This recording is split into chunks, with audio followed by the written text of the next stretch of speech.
Now let's add an edge. We will watch exactly what changes inside each representation. Let's add the undirected edge between vertex 1 and vertex 4. In a matrix, one edge means writing two cells. If you write only one, the graph quietly turns into a directed graph. Step 1.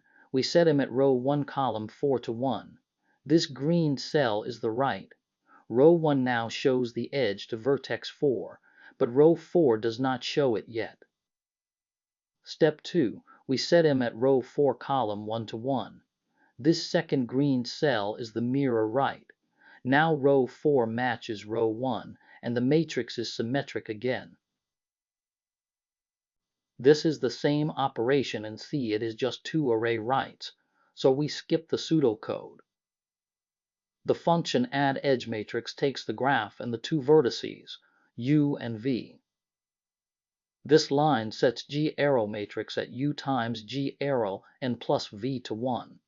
That is the cell for the edge from U to V. This line sets the mirror cell. From V back to U it is easy to forget, and forgetting it is the classic bug. Both rights take constant time, so add edge on a matrix is big O of 1, no matter how many edges already exist. Now the same edge, but on adjacency lists.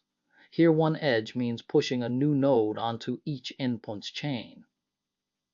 Step 1. We push a node onto the chain edge at index 1. The new node holds to equals 4, and it becomes the head of vertex 1's chain. The green node is the new one. Step 2. We push a node onto the chain edge at index 4.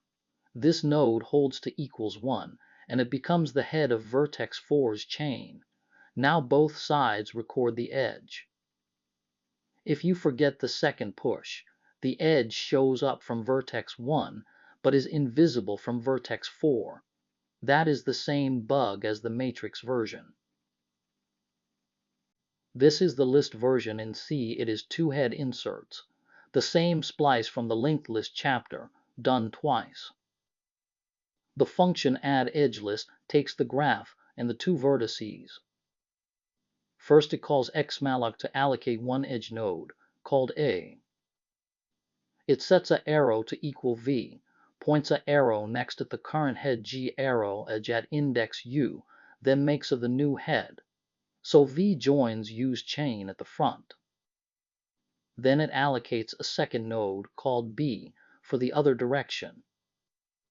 It sets B arrow to equal U and splices B onto the front of G arrow edge at index V, so U joins V's chain. Two mallocs in two head inserts, no walking, so add edge on a list is also big O of 1.